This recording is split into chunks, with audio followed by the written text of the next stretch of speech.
Di episode kemarin kita sudah tahu kalau Ray sedang bersembunyi di tong sampah untuk menghindari kejaran dari grup Hector.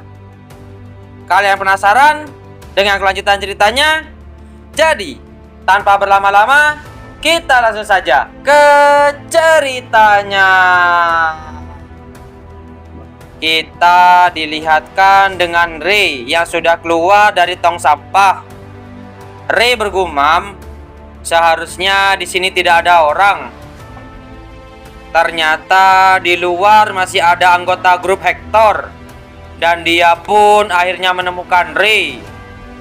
Orang di sana berkata, ada gunanya juga aku kembali.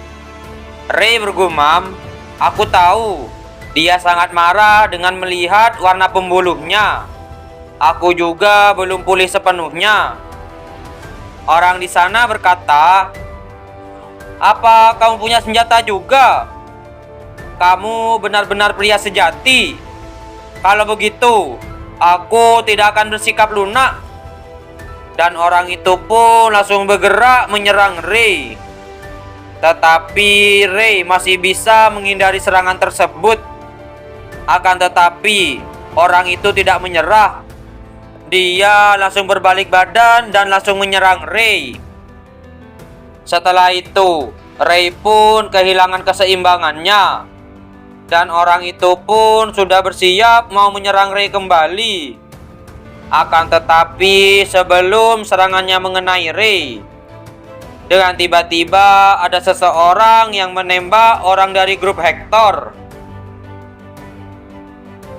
Orang yang menembak tadi berkata, itu tadi berbahaya, Ray. Kekacauan apa yang sudah kamu lakukan pagi-pagi begini? Apa ada orang yang memanggilmu? Kamu biasanya tidak bangun sepagi ini. Aku dengar anak buah Hector sedang berkeliaran mencari mangsa. Tapi barang itu apa kamu mendapatkannya dari Hector? Kamu berani juga. Terima kasih. Aku tidak memujimu.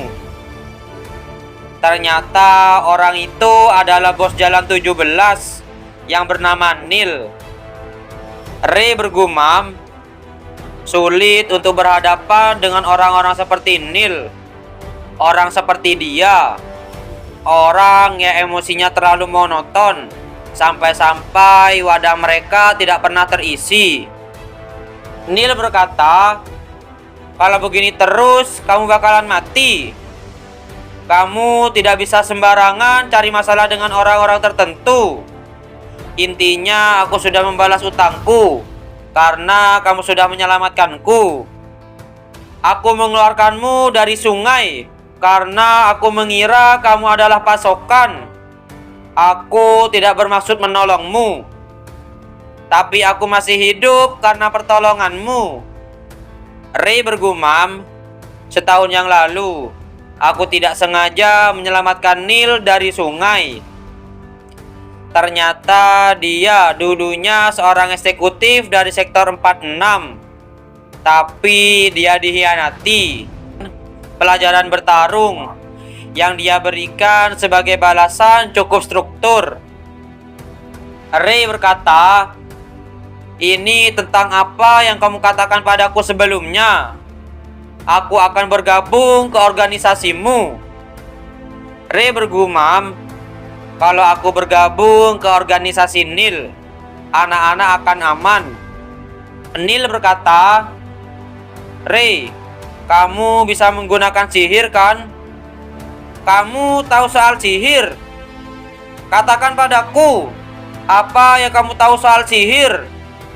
Aku cuma tahu sedikit karena pernah bertanya pada penyihir di organisasiku yang dulu. Ada mana di udara yang bisa digunakan untuk sihir, dan ada sebagian kecil orang yang bisa mendeteksi dan menggunakan mana. Apa penyihir itu mengatakan sesuatu soal warna? Warna? Dia tidak mengatakan itu. Dia bilang kalau aku tidak bisa melihat mana. Ray bergumam, jadi yang aku lihat ini apa? Ray berkata, "Bagaimana jawabanmu untuk permintaanku?" "Tidak." "Kenapa kamu tiba-tiba menolakku?" Neil bergumam, "Semua sektor berada di sisi sungai Elton. Dengan menyusuri sungai, kamu akan tiba di sektor lain dan menemukan kehidupan yang lebih baik di sektor lain. Sayang sekali kalau anak sepertimu mati di sektor ini." Neil berkata, "Apa kamu pernah berpikir untuk meninggalkan sektor 50? Aku bahkan bisa mencarikan mobil untukmu." "Tidak, kamu tidak tahu kan kalau aku mengurus anak-anak di sini." "Jangan khawatir soal itu. Aku sedang merencanakan untuk membangun panti asuhan di sini." "Panti asuhan?" "Iya. Aku akan mengambil anak yatim sepertimu dari jalan." Ray bergumam, "Warnanya terlalu tipis. Aku tidak tahu dia jujur atau bohong. Tapi dia kemungkinan jujur. Dia selalu menepati janjinya." Ray berkata, "Ngomong-ngomong, kamu harus hati-hati. Hector sepertinya sedang bersiap untuk perang. Aku melihat dia menerima truk yang berisi senjata." "Aku tahu. Menggunakan peluru aktif di dalam konflik, termasuk deklarasi perang. Orang-orang di pasar akan menderita kalau kamu kalah perang. Menurutku, ongkos perlindungan organisasimu tertolong masuk akal. Kelihatannya seperti karena ada banyak orang yang lebih buruk dariku." Dengan tiba-tiba seseorang dari mobil berkata, "Bos, kita harus pergi. Tempat ini akan jadi zona perang. Kamu harus mencari tempat persembunyian lain. Dan ambil ini, bersihkan telingamu." Setelah itu, Lil pun pergi meninggalkan Ray. Kita beralih di jalan 17. Di sana ada salah satu anak dari grup Underpass, dan dia berkata, "Ray, kenapa kamu tidak pulang kemarin? Kenapa kamu babak belur? Siapa yang melakukannya?" "Ini bukan apa-apa. Aku cuma terjatuh. Bawa kaleng ini dan pergilah ke tenda duluan. Katakan pada Pale kalau aku akan segera ke sana." "Baik." "Viola, apa kamu mengatakan sesuatu pada Joseph?" "Aku menceritakan soal pelangi padanya." "Jangan ceritakan itu pada anak-anak. Mereka tidak akan terbiasa pada jalanan. Kalau kamu terus menceritakan fantasi semacam itu pada mereka, siapa lagi yang mau mempercayai fantasi kalau bukan anak-anak?" Ray bergumam, "Itu emosi apa? Mananya berwarna ungu? Aku cuma pernah melihat mana ini pada Viola." Ray berkata, "Kamu harus pindah ke jalan lain. Jalan ini akan berubah jadi zona perang." Dan Ray pun pergi meninggalkan Viola. Kita beralih di keesokan harinya. Di sana Ray sedang mengantar sebuah paket. Seseorang pun keluar dari rumah tersebut, dan orang itu berkata, "Ron bilang kalau dia yang akan mengurusi soal pengantaran barang. Ron tidak akan datang. Apa kamu tidak akan pergi? Kamu tidak akan dapat pelanggan kalau ada peperangan yang terjadi di sini." "Aku mau pergi kemana lagi kalau tokoku aku tinggalkan? Dan soal perang, kemungkinan tidak akan terjadi." "Apa maksudmu?" "Hector dan Neil sedang berbicara di sana. Kalau mereka sepakat, perang tidak akan terjadi." Dengan tiba-tiba orang-orang dari Hector keluar dari ruangan tersebut.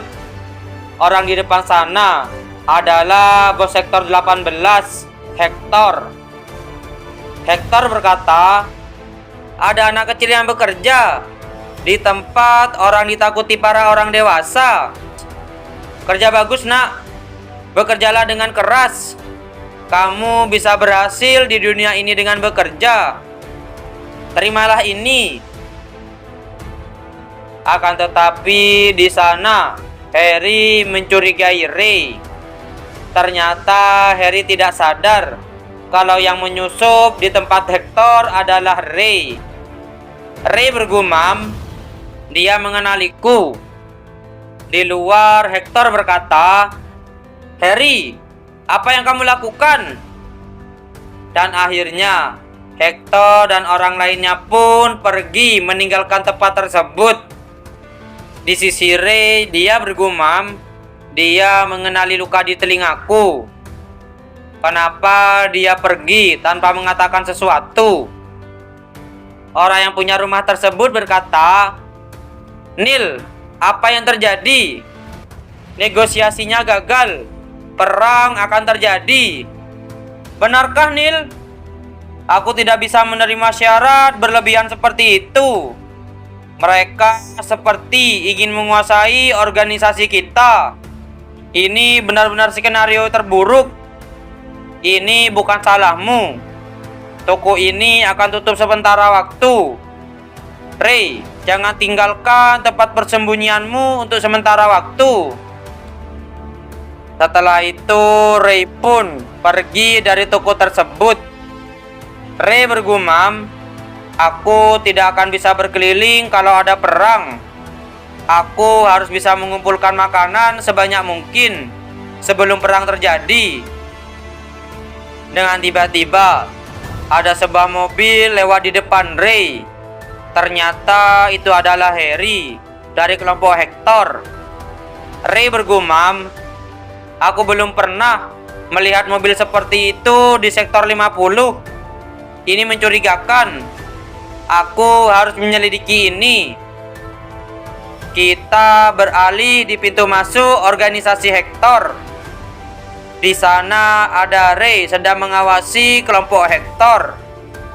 Di sana ada seseorang yang berpakaian rapi keluar dari mobil. Di sisi Ray, dia bergumam, "Siapa dia?" Warna biru tua yang hampir mirip warna hitam dengan jumlah yang sangat besar. Warna itu mirip dengan warna golem saat mereka bergerak. Dan juga cincin apa yang berada di sekitar wadahnya. Cincin itu juga memiliki banyak mana. Seakan-akan dia menggunakan cincin itu agar mana miliknya tidak bocor. Pria itu berbahaya. Aku harus menceritakan ini pada Neil. Kita beralih di tempat organisasi Neil. Dengan tiba-tiba Ray menyapa orang di sana. "Neil ada di mana?" "Ray, bagaimana kamu bisa masuk ke sini? Gerbangnya terbuka. Ngomong-ngomong, Neil ada di mana?" "Bos keluar untuk melakukan persiapan perang. Di sini berbahaya. Kamu harus pergi dari sini. Kalau begitu, sampaikan pesan ini pada Neil. Katakan pada Neil untuk berhati-hati pada pria yang menggunakan kacamata lensa 1. Kita pun dilihatkan di tempat underpass. Di sana ada Ray berkata, "Apa menurutmu perang ini tidak bisa berakhir dalam seminggu? Ray, menurutmu siapa yang akan menang?" "Tidak tahu. Kedua organisasi ini cukup setara." Ray bergumam, "Tapi Neil harus menang demi keamanan anak-anak. Kalau Hector yang memenangkan perang ini, anak jalanan akan dijual sebagai budak." Pale berkata, "Peperangannya pasti sudah dimulai." Dengan tiba-tiba Ray memasang wajah yang serius. Pale berkata, "Kamu mendengar suara itu kan?" "Iya. Aku belum pernah mendengar yang seperti ini sebelumnya. Aneh, ada yang tidak beres." Apakah Rey akan pergi ke medan perang? Kalian penasaran? Jadi, jangan lewatkan di episode yang selanjutnya. Terima kasih sudah menonton video kami sampai selesai. Jangan lupa subscribe, like, dan komen, dan share video kami ke teman-teman Anda. Dan dadah.